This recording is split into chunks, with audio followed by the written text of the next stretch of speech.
প্যারা হাজরিন, মানুষের জীবনে বিভিন্ন জনে বিভিন্ন পেশা গ্রহণ করে থাকে। প্রত্যেকেই যার যার পেশায় সফলতা অর্জন করতে চায়। কেউ তার পেশায় নিষ্ফল ব্যর্থ হতে চায় না।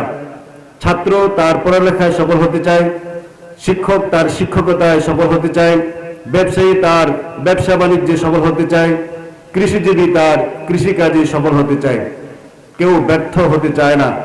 যদি ব্যর্থ হয় তাহলে তার ক্ষতির শেষ নেই। আমরা যে যে পেশাজীবী হই না কেন, আমরা মানুষ হিসাবে আমাদের মূল সফলতা হলো আখিরাতে সফল হওয়া। আমাদের মূল সফলতা হলো জান্নাতে প্রবেশ করার যোগ্যতা অর্জন করা। কোরআনে কারীমে আল্লাহ রাব্বুল আলামিন বিভিন্ন জায়গায় বিভিন্ন ভাবে উপস্থাপন করেছেন।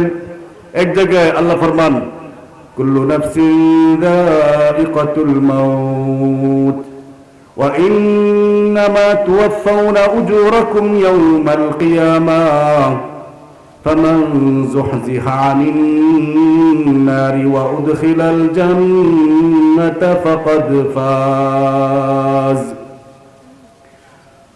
আল্লাহ ফরমান, প্রত্যেক প্রাণী মৃত্যু স্বাদ ভোগ করবে, প্রত্যেক প্রাণী মরবে। এই কথাটা কোরআনে কারীমে আল্লাহ রাব্বুল আলামিন কয়েকবার বলেছেন। কোরআনে কারীমে আল্লাহ যদি নাও বলতেন, আমরা বিশ্বাসী, আমরা সবাই দেখি আমাদের মুরব্বীরা চলে গেছেন, আমাদের চোখের সামনে চলে যাচ্ছে, আমিও চলে যাব, আমি থাকবো না, মরব। কিন্তু কোরআনে কারীমে আল্লাহ রাব্বুল আলামিন বারবার এই কথাটা বলেছেন যে প্রত্যেক প্রাণী মৃত্যুর স্বাদ ভোগ করবে, মরবে। এটা বিশ্বাস করার জন্য না, একটা ভূমিকা স্বরূপ আল্লাহ রাব্বুল আলামিন বলেছেন। মূল বক্তব্য সামনে, মূল বক্তব্য হলো মরণ পরবর্তী জীবনের জন্য প্রস্তুতি নেওয়া। মরব এটা সবাই বিশ্বাস করি। যারা মুসলমান আমরা তো বিশ্বাস করি, যারা কাফের, হিন্দু, খ্রিস্টান, বৌদ্ধ তারাও বিশ্বাস করে মরবে। কেউ চিরজীবন থাকবে এটা বিশ্বাস করে না, সবাই বিশ্বাস করে মরে যাবে। কিন্তু সমস্যাটা হলো মরণ পরবর্তী আরেকটা জীবন যে আছে, সেই জীবনে সওয়াল জবাব আছে, সেই জীবনের সফলতা ব্যর্থতা আছে। সেই সফলতা ব্যর্থতা আমার সামনে রেখে কিভাবে আমি সফল হতে পারি, আমি কিভাবে ব্যর্থতার গ্লানি থেকে মুক্তি পেতে পারি, সেজন্য কি ব্যবস্থা গ্রহণ করতে হবে, এই প্রসঙ্গে তাদের নিয়ম নীতি নেই, তাদের কোনো প্রেরণা, উদ্দীপনা, আগ্রহ, উৎসাহ নেই। সমস্যা এটাই, মরণকে সবাই বিশ্বাস করে, মরণ পরবর্তী জীবন ব্যাপারে তাদের সন্দেহ, তাদের সংশয়, অবিশ্বাস। আল্লাহ রাব্বুল আলামিন মরণকে তো আমরা বিশ্বাস করি, মরণের বিশ্বাস স্থাপনের জন্য আল্লাহ এই কথাটা বলেননি, বরং মরণ পরবর্তী জীবনের প্রস্তুতি নেওয়ার জন্য আল্লাহ রাব্বুল আলামিন ভূমিকা স্বরূপ মরণের কথাটা বলেছেন। পরে বলেন, ওয়া ইন্নামা তুওয়াফাউনা উজুরাকুম ইয়াওমাল কিয়ামাহ, তোমরা দুনিয়াতে যে যে কাজ করেছো, দুনিয়াতে যে যে কাজ করে থাকো তার প্রত্যেকটা কাজের উপযুক্ত বিনিময় দেওয়া হবে। ফামান যুহজিহা আনিন নার, তার কাজের বিনিময় দিতে গিয়ে যাকে জাহান্নাম থেকে মুক্ত করা হলো, ওয়া উদখিলাল জান্নাহ, আর জান্নাতে প্রবেশ করানো হলো, ফাকাদ ফাজ, সে হলো প্রকৃত সফল কাম। আসল সফলতা জান্নাতে যেতে পারা, জাহান্নাম থেকে মুক্তি পাওয়া। প্যারা হাজরিন, জান্নাতে যাওয়া আর জাহান্নাম থেকে বাঁচার জন্য আল্লাহ রাব্বুল আলামিন শর্ত রেখেছেন, ঈমান ও আমল। আমার আগের বক্তব্য বলে গেছেন, পরীক্ষা হবে। আল্লাহ রাব্বুল আলামিন পরীক্ষা করার জন্য দুনিয়াতে আল্লাহ আমাদেরকে পাঠাইছেন, লিয়াবলুয়াকুম আইয়ুকুম আহসানু আমালা। আল্লাহ রাব্বুল আলামিনের ইচ্ছা, আল্লাহ রাব্বুল আলামিনের সৃষ্টির লক্ষ্য যেন আমরা তার ইবাদত করি, আমরা তার কথাগুলো মেনে চলি। কে কথাগুলো মেনে চললাম, কে চললাম না, এটার পরীক্ষার হল হলো এই দুনিয়ার জীবন, এই হায়াত। কোরআনে কারীমে আল্লাহ ফরমান, আল্লাযী খালাকাল মাউতা ওয়াল হায়াতা লিয়াবলুয়াকুম আইয়ুকুম আহসানু আমালা। সত্তা তিনি, যিনি জীবন এবং মরণ সৃষ্টি করেছেন। খালাকাল মাউতা ওয়াল হায়া, মউত এবং হায়াত সৃষ্টি করেছেন, লিয়াবলুয়াকুম, পরীক্ষা করতে কে ভালো আমল করো। যে ভালো আমল করবে সে সফল কাম, আর যে আমল খারাপ করবে সে ব্যর্থ। দুনিয়ার জীবনে কেউ যদি ব্যর্থ হয়, দুনিয়ার জীবনে দুনিয়ার পরীক্ষায় কেউ যদি অকৃতকার্য হয়, ফেল করে, তাহলে আরেকবার পরীক্ষা দেওয়ার সুযোগ থাকে, আরেকবার পাস করার সুযোগ থাকে। মেট্রিক পরীক্ষা দিয়েছে, পরীক্ষায় পাস করবে আশা আকাঙ্ক্ষা, পরীক্ষায় ফেল করে। দুনিয়ার জীবনে ফেল করলে দেখা যায় অনেকে আত্মহারা হয়ে যায়, এমনকি কেউ আত্মহত্যাও করে। আমরা বিশেষ করে মেট্রিক পরীক্ষার রেজাল্ট বের হলে পরের দিন পত্রপত্রিকায় দেখি সারা দেশে বেশ অনেক ছাত্রী, অনেক ছাত্র আত্মহত্যা করেছে। সে ব্যর্থ হওয়ার কারণে সইতে পারছে না, ব্যর্থতার গ্লানি সইতে পারছে না, সে অপমানে সে নিজেকে লাঞ্ছিত বোধ করে আত্মহত্যা করে মারা গেছে। এরকম হয়। কিন্তু অনেকে আবার ঘুরে দাঁড়ায়, না একবার ফেল করেছি, আরেকবার ভালো করে পরীক্ষা দেব, আরেকবার পাস করে। দুনিয়ার পরীক্ষায় কেউ যদি ফেল করে থাকে, আরেকবার পাস করার সুযোগ থাকে, আরেকবার চেষ্টা করে সে সফলতা অর্জন করতে পারে। দুনিয়ার ব্যবসায় কেউ যদি লস খায় একবার, আরেকবার ব্যবসা করে সে সফলতা অর্জন করতে পারে। দুনিয়ার পেশায় যদি সে গচ্ছা দেয়, আরেকবার সে সফলতা অর্জন করতে পারে।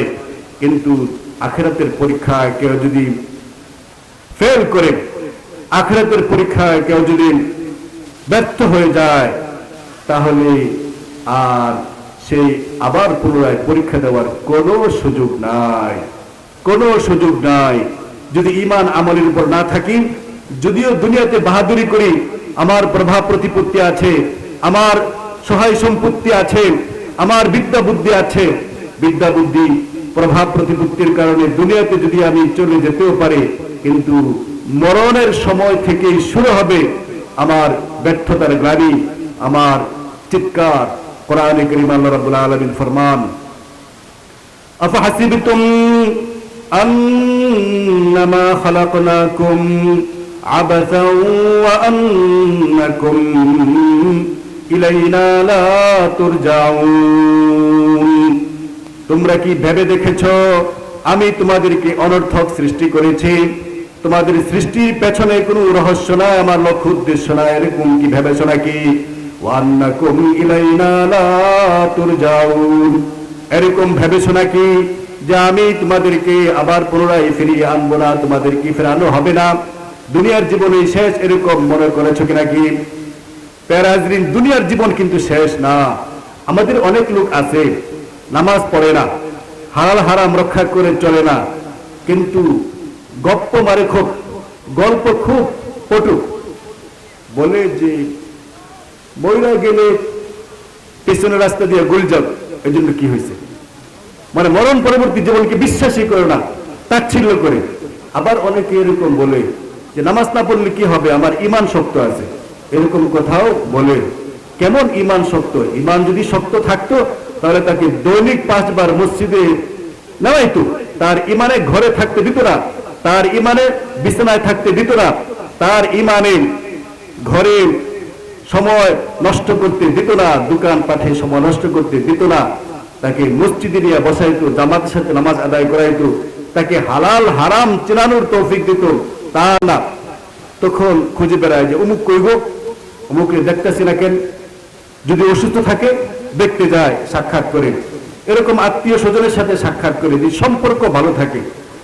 আর যদি সম্পর্ক ভালো না থাকে, তখন কাছে দিয়া গেলেও মুখটা ঢাইকা যায়, ছাতি দিয়া মুখটাকে আড়াল করে চলে যায়, যেন সাক্ষাৎ না হয়। সাক্ষাৎ হলেই তো জিজ্ঞাসাবাদ করতে হবে, কেমন আছো, যদি ডাক দেয় তাহলে যেতে হবে, কিন্তু মন খারাপ, তার সাথে সম্পর্ক ভালো না, তার সাথে সঙ্গ দেবে না, তার বাড়িতে মেহমান হবে না। এমনও তো হয় আমাদের সমাজে, ভাই বোনের সাথে সম্পর্ক খারাপ, বোনে ওয়ারিশি চাইছে, এজন্য ভাইদের মন খারাপ, ভাই বোনের সম্পর্ক নষ্ট। বোন আসছে এই এলাকায় বাবার বাড়িতে, কিন্তু ভাইয়ের বাড়িতে মেহমান হয় না। এরকম হয় যে চাচাতো ভাইয়ের ঘরে, চাচার ঘরে, আশপাশে কোথাও মেহমান হয়েছে, 1 সন্ধ্যা 2 সন্ধ্যা খেয়ে পরে চলে গেছে, কিন্তু রক্তের বন্ধন ভাই, ভাইয়ের সাথে সাক্ষাৎ করতে আসতেছে না। ওই সম্পর্ক খারাপ। যে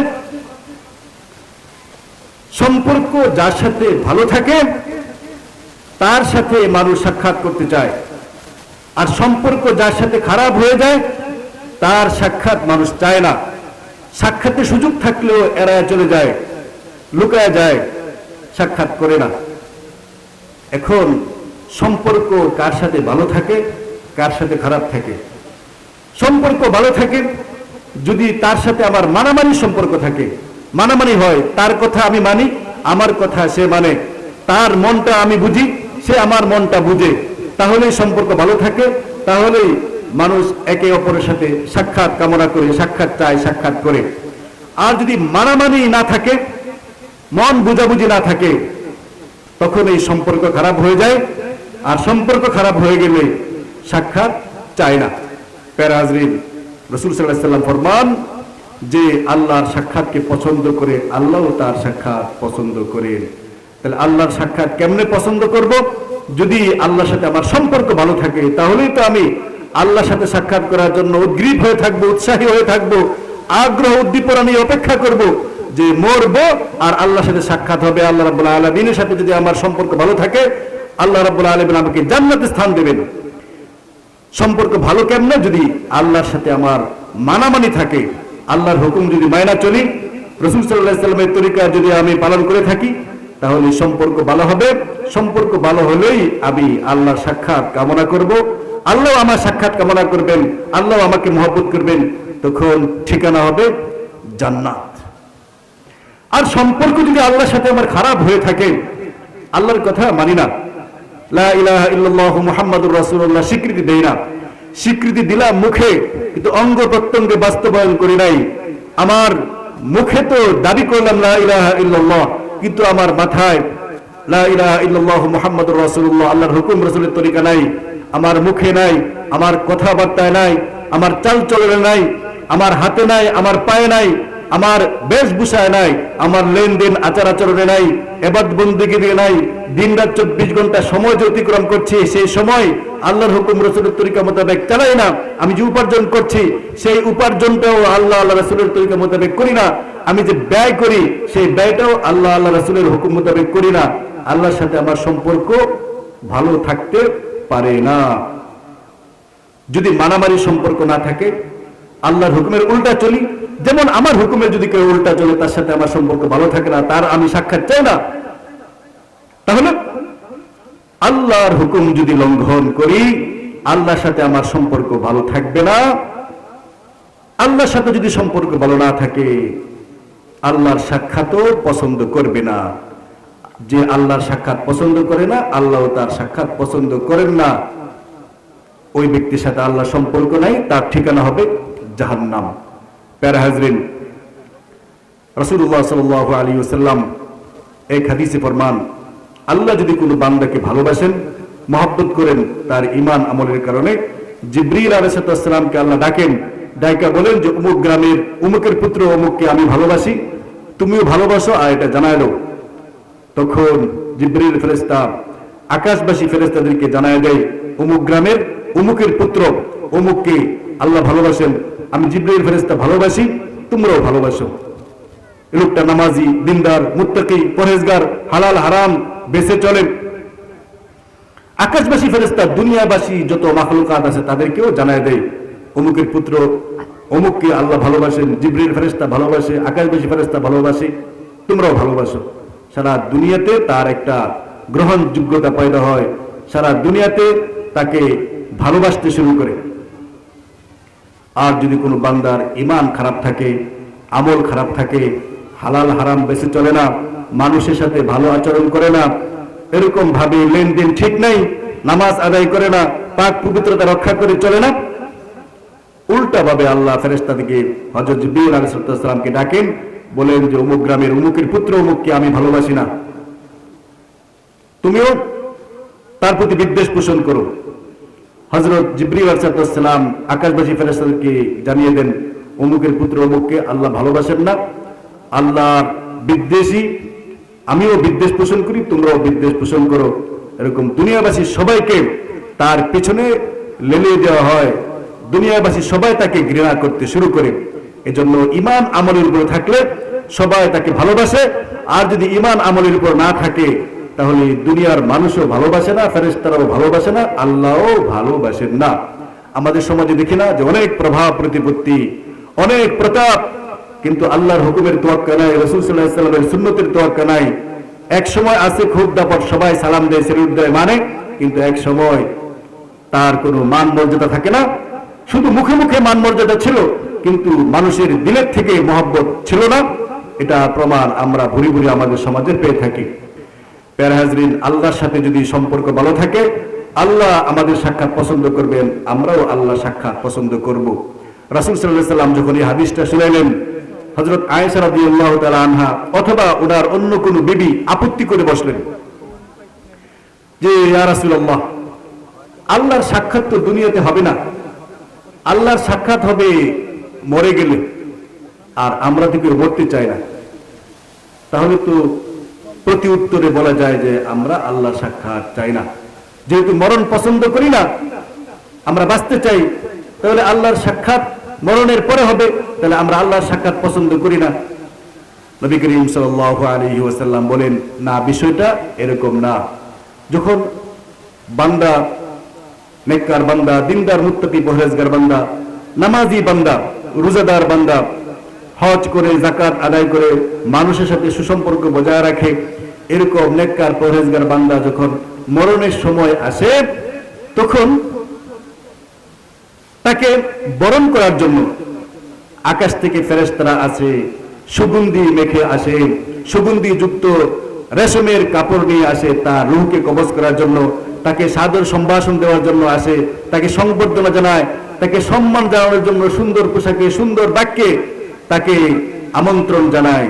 ইয়া আইয়াতুহান নাফসুদ খুলু, ইয়া আইয়াতুহান নাফসুল মুতমাইন্না উদখুলু ইলা রাব্বিকি রাজিআতান রাদিয়াতান মারদিয়া। ডাকে, ও পবিত্র আত্মা, তুমি বের হয়ে আসো, এমত অবস্থায় যে তুমিও আল্লাহর প্রতি সন্তুষ্ট, আল্লাহও তোমার প্রতি সন্তুষ্ট, এরকম ডাকতে থাকে। আর মরার পরে আর তোমার সামনে যে নাজ নেয়ামত, জান্নাতে ঈমান আমলের কারণে, নামাজি, দিনদার, মুত্তাকি, পরহেজগার থাকার কারণে যে নাজ নেয়ামত সামনে আছে, এটা দেখাতে থাকে। এটা দেখে আর তার কিছুই ভালো লাগে না। আত্মীয় স্বজন, বন্ধু বান্ধব, টাকা পয়সা, ক্ষমতা, প্রভাব প্রতিপত্তি, কোনো কিছুই ভালো লাগে না। সে কখন মরবে আর সেই নাজ নেয়ামত ভোগ করবে, আল্লাহর দেওয়া সম্মান সে গ্রহণ করবে, আরাম আয়েশ ভোগ করবে, এই জন্য সে উৎসাহী হয়ে থাকে। এটাই সে আল্লাহর সাক্ষাৎ পছন্দ করে। আল্লাহ তাকে বাধ্য করতো যে তুমি হালাল উপার্জন করো, হারাম বর্জন করো, যদি ঈমান পাকা থাকতো। এখানে দুনিয়ার জীবনে চাপাবাজি দিয়ে চলে যেতে পারে, কিন্তু মরণের সময় থেকে শুরু হবে আখিরাতের জীবন। আখিরাতের জীবনে কিন্তু চাপাবাজি চলবে না, সেখানে ঈমান আমলের হিসাব হবে। যদি ঈমান আমলে পাকাপোক্ত না থাকি, যদি নামাজ সঠিকভাবে না আদায় করি, পাক পবিত্রতা রক্ষা না করি, হালাল হারাম মোতাবেক জীবনযাপন না করি, আল্লাহর হুকুম রাসূলের তরিকা মোতাবেক জীবন যদি না করি, তাহলে মরণের সময় থেকেই শুরু হয়ে যাবে আক্ষেপ আর আফসোস, আক্ষেপ আর আফসোস। এক হাদিসে আসছে, নবী করিম সাল্লাল্লাহু আলাইহি ওয়াসাল্লাম ফরমান, মান আহাব্বা লিকা আল্লাহি আহাব্বা আল্লাহু লিকাআহু। যে ব্যক্তি আল্লাহর সাক্ষাৎ পছন্দ করে, আল্লাহ তার সাক্ষাৎ পছন্দ করেন। ওমান কারিহা লিকা আল্লাহি কারিহা আল্লাহু লিকাআহু। আর যে আল্লাহর সাক্ষাৎ অপছন্দ করে, আল্লাহ রাব্বুল আলামিনও তার সাক্ষাৎ অপছন্দ করেন। কথাটা একটু গভীরে যায়। আল্লাহর সাক্ষাৎ পছন্দ করা, আল্লাহর সাক্ষাৎ অপছন্দ করা, দুনিয়ার মধ্যে কে কার সাক্ষাৎ পছন্দ করে, কে কার সাক্ষাৎ পছন্দ করে না, কখন করে কখন করে না। এমন হয় আত্মীয়তার সাথে, অনেক আত্মীয়ের সাথে ভালো সম্পর্ক, কিছু আত্মীয় এরকম আছে সম্পর্ক ভালো না। বন্ধু বান্ধব, পাড়া প্রতিবেশী এরকম আছে যে সম্পর্ক খুব ভালো। কিছু বন্ধু বান্ধব আগে সম্পর্ক ভালো ছিল, এখন সম্পর্ক খারাপ। যদি সম্পর্ক ভালো থাকে তাহলে তার সাক্ষাৎ সবাই চায়। যদি দেখা সাক্ষাৎ না হয়, খুঁজে বেড়ায়। বাজারে বন্ধুর সাথে